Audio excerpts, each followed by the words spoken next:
Peter. Thank you, Caroline. So many of the president's plans right now are being blocked by courts. If the courts are going to be the ones who are shaping policy, does the president wish he would have just become a judge instead?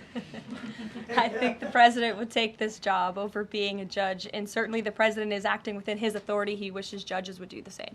But so the courts are basically telling you guys they think that the White House's policies, the president's policies, are in some way against the law.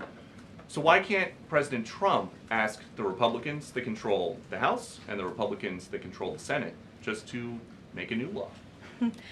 Well, these laws have already been granted to the president by the Constitution and by laws that have been previously passed. I'll give you another example. For instance, we've been blocked in court for the revocation of visas from individuals who have the privilege of studying in the United States of America.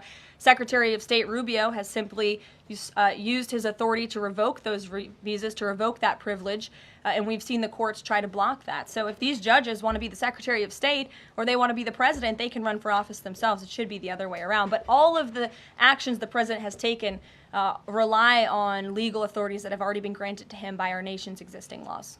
Press briefing. The discussion centered on judicial interference in the Trump administration's policy implementation. The speaker argued that lower court judges have repeatedly ruled against the administration's actions, including on trade tariffs, national security measures, and executive authority. They emphasized concerns over judicial overreach and suggested that these rulings threaten the effectiveness of presidential decision-making. Additionally, the administration is pushing back against these rulings through appeals and hopes the Supreme Court will intervene to curtail the court's influence over executive decisions.